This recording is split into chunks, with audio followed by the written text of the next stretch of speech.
Hello guys, कैसे हो? सुबह का राधे राधे, जय श्री कृष्णा।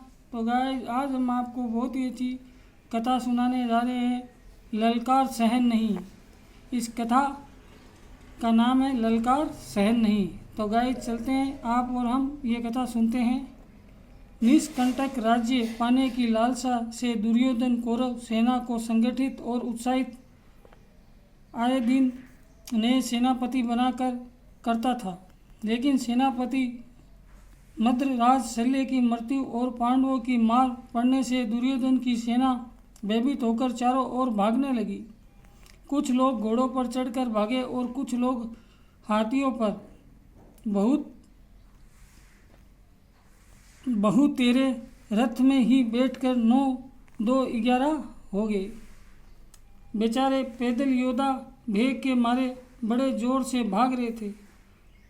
उन सबको हिम्मत खोकर भागते देख विजय विलासी पांडवों और पंचालों ने दूर तक उनका पीछा किया।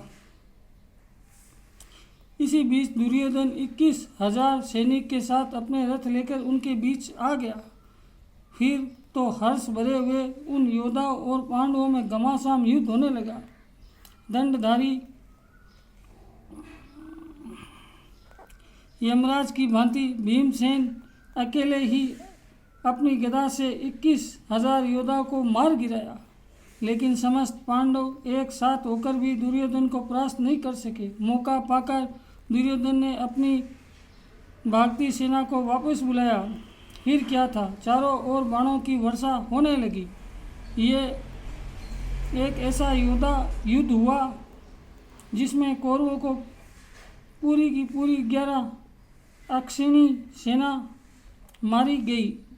लड़ने वाले 1000 राजाओं में केवल एक दुर्योधन ही बचा। अब उसके पास न तो सेना थी न सवारी। उधर पांडवों के पास 2000 रथी, 700 हाथी सवार, 5000 घुड़सवार और 10,000 पैदल सेना थी। 11 अक्षौहिणी सेना का मालिक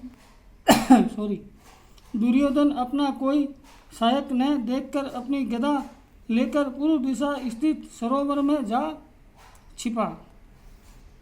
धर्मात्मा युधिष्ठिर अपने भाइयों के साथ दुर्योधन का वध करने के लिए उसका पता लगाने लगे। गुप्तचर छोड़े गए पर उसका कहीं कोई पता न चला।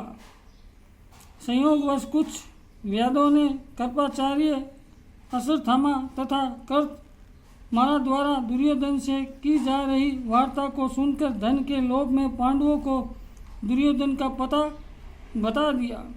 युधिष्ठिर अपने भाइयों तथा सेना सहित उस सरोवर के पास आ पहुँचे जहाँ दुर्योधन छुपा था। कृपाचार्य आदि पांडवों को देखते ही दुर्योधन आज्ञा लेकर चले गए। सरोवर पहुंचकर युधिष्ठिर ने हंसते हंसते पानी में छिपे हुए दुर्योधन से कहा, सुयोधन, ये कैसा अनुष्ठान कर रहे हो? समझ क्षत्रिय तथा अपने कुल का संहार कराकर अब अपनी जान बचाने के लिए सरोवर में जा घुसे हो। दुर्योधन ने पानी में से ही जवाब दिया, मैंने प्राणों के भय से नहीं बल्कि थक जाने के कारण ऐसा किया है। अब मुझे राज्य की इच्छा नहीं। मेरा अपना कहा जाने वाला कोई जीवित ना रहा हो। मैं स्वयं भी जीवित नहीं रहना चाहता। युधिष्ठिर ने दुर्योधन को डांट कर कहा, जल से बाहर निकलो। मैं तुम्हें युद्ध में जीतकर ही राज्य का उपयोग करूंगा।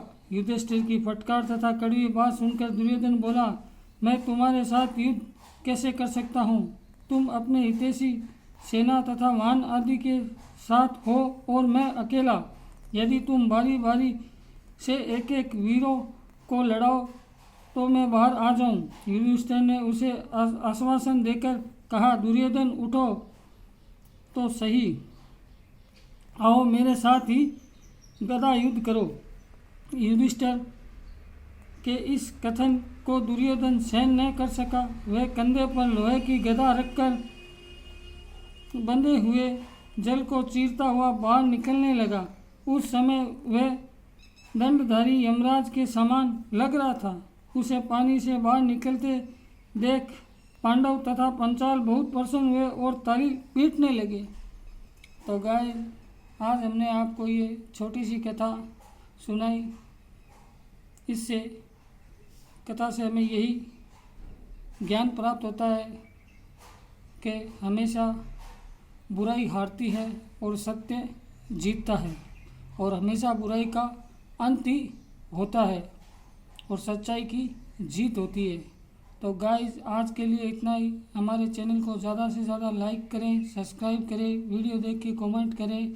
राधे राधे, जय श्री कृष्णा।